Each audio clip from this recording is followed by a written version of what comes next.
Hello and welcome to part 2 of my painting tutorial. I'm Chris from HemiStorm products. In this episode I'm going to show you guys how to cut out your lines, how to weed out the tape, and eventually how to slap on the colors. I'm not going to go too much into doing painting tricks, but I am going to show you guys how to fade in one color into another. I hope you enjoy it.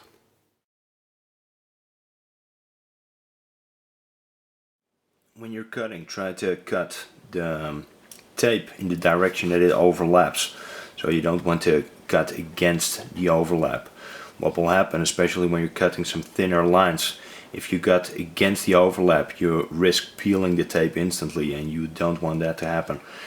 Another tip that I can give you when you're cutting, if you have a sharp corner, a sharp edge in your design, like for example over here, try to cut it towards the tip of that corner and not away from it.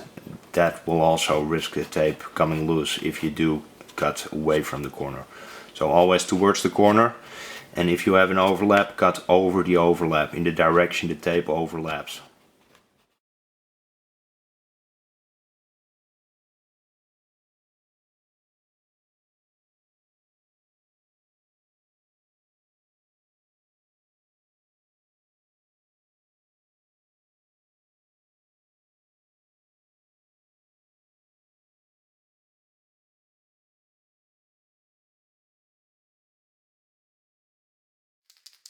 Shake your paint. You don't have to shake it for 10 minutes, trust me. Make sure you keep like a halfway decent distance from the Lexan. Just spray it on. Don't stick in one place too long. You don't have to do 5-6 coats of paint. Especially with multicolor paint jobs. You will get 6 coats anyway.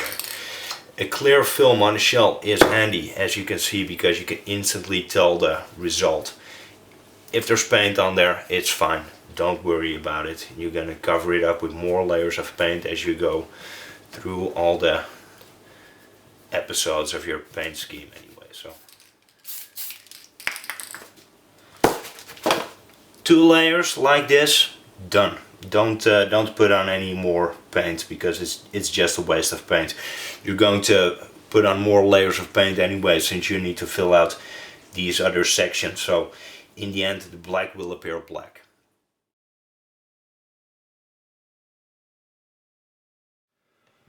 I'm going to peel my next color that I want to have outside here, which is a metallic blue. All metallic colors get backed with a dark color. I will be using a gunmetal, some use black.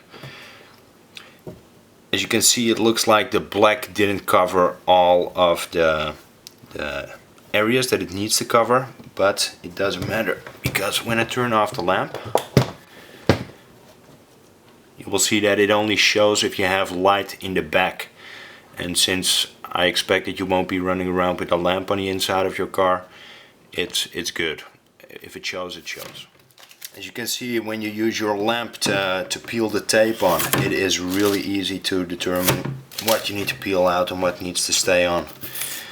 You have the colors that you're going to use, you have that carefully planned, so you know what to grab and what to leave on for now. I peeled out all the tape that I needed to remove to put on my second color, which is a metallic blue. So we got the doors, got the back part, got the front part, got everything ready. Now I'm gonna try and show you what I plan on doing with the flames. As you can see, the flames are still intact. Later on I want to fill those in with an anodized blue aluminium color. The pinstripe around the flames, I'm going to give those a fade. The RC Sparks logo, as you can see over here, has a fade going on from yellow to red, which gives it sort of like an orange glow.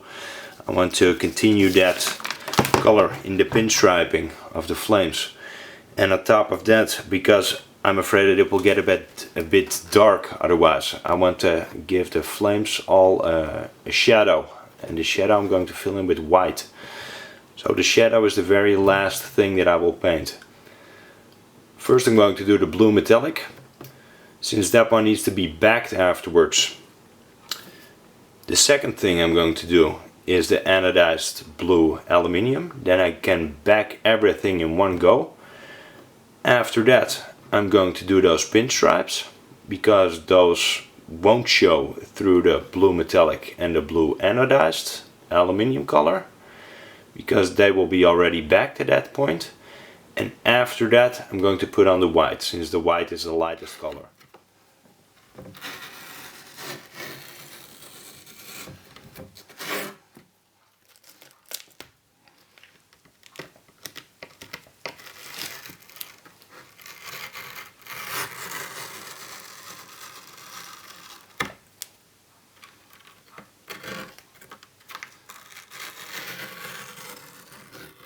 We're on to the final few steps of our paint scheme. As you can see, I've put the blue metallic on. I've backed it with the gunmetal. The gunmetal I chose to do some shading in this emblem that I created around the RC Sparks logo. And right now what I'm going to do is I'm going to put in those fadings.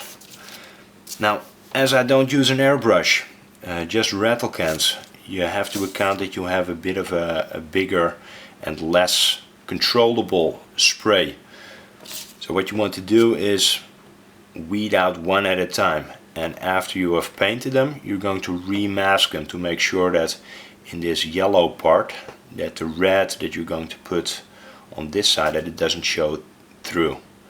It sounds really complicated, but it really isn't.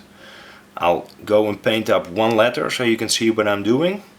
After that I'll mask it up so you see what the second step is to take. To create my fade, I started by putting on the red.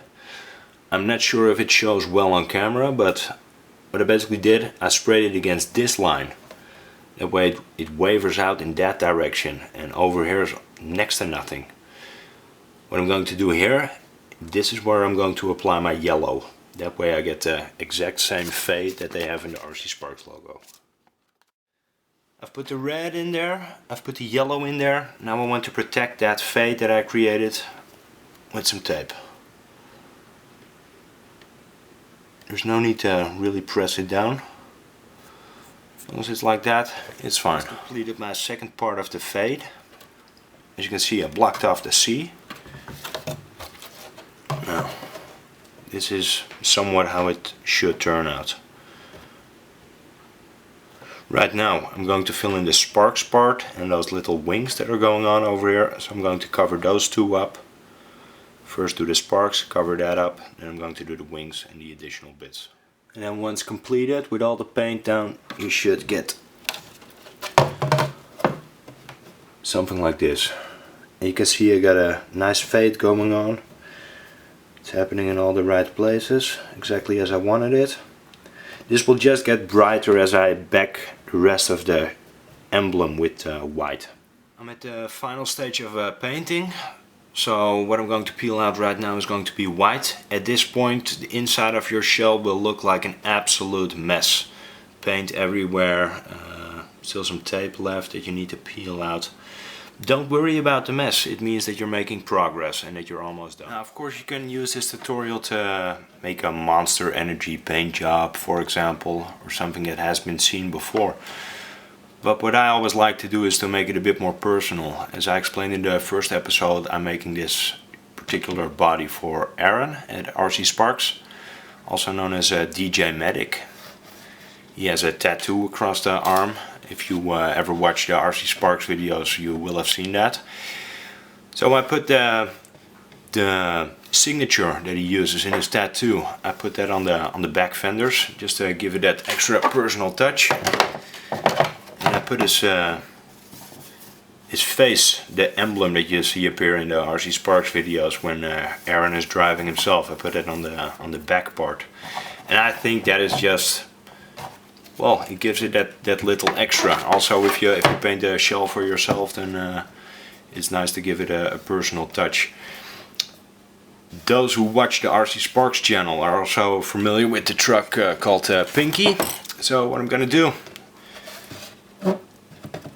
Aaron, I'm sorry, but your name is going to appear in this fluorescent pink color. Why did I choose this color? It's also to show you guys how to paint a fluorescent color, because these colors only appear correctly if you back them with a white. Now, apart from the fenders, in which I'm going to paint some head and tail lights, everything is done, so you can start with the most anticipated part of the whole paint job, which is peeling off the clear overspray film.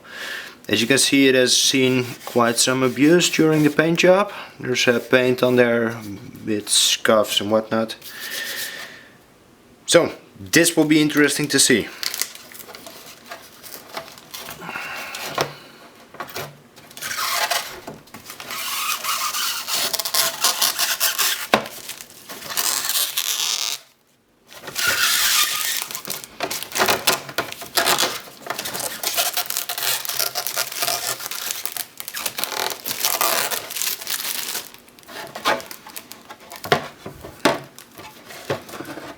As you could tell, it came out quite okay.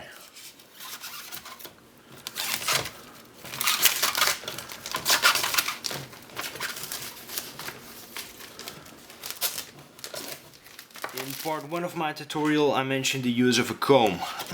Why do you want to use a comb? The only thing we have left to paint is the headlights and the taillights. Headlights and taillights in real cars have reflectors. If you look at a picture of a car, you will see that a reflector in a picture will appear to have some stripes in it. So what I'm going to do, I'm going to peel out a small part of this section. This whole part of the taillight will be red eventually, but to make it look a bit more realistic, I'll peel out just a small part.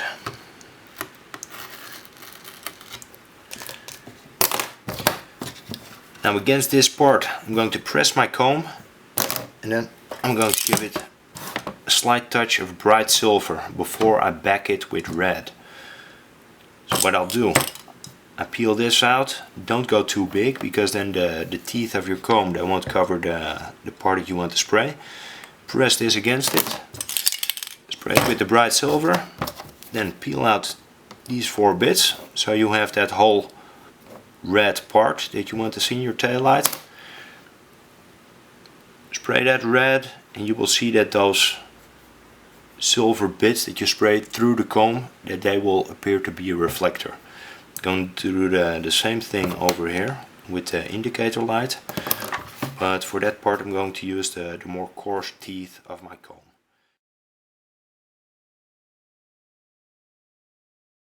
To wrap it up, cluttered around the finished body, you see the stuff that I used to make this paint job possible. I'm quite happy with the result. Everything matches nicely. And now it's up to Aaron, also known as DJ Medic from RC Sparks, to put this body on his low-C and give it a good beating.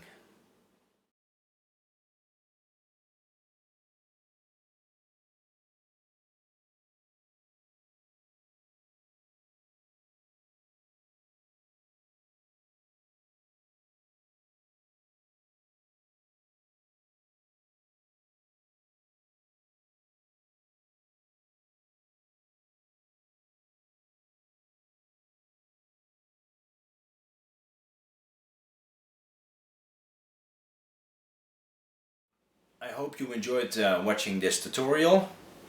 2 videos. I think it pretty much explains it all. It doesn't show that I spent close to 40 hours on this particular project, but that doesn't matter. In the end of the day, the more detailed you make your design, the more time you will need to invest to make it happen. If you want to know more about me or my company, you can visit HemiStorm.com. I also have a Facebook page, HemiStorm Products. If you have any questions, you can shoot them over there. I'm on a few forums. Of course, I'm on RC Sparks, but I'm also on rclargescale.com. I'm on BajaAddicts.com. All those forums are filled with knowledge, really nice people on there. Any questions you have about large scale cars, but also about paint, can be answered over there. I enjoyed doing this. I enjoyed making this video for you guys. I hope you enjoyed watching me.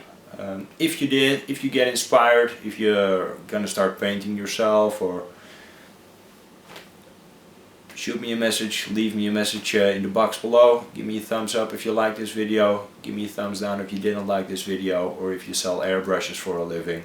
I fully understand that this video didn't really help you, because you can see firsthand what's possible with simple stuff, tape and rattle cans. There's not much more that you need to make a cool paint job on an RC car. Take care.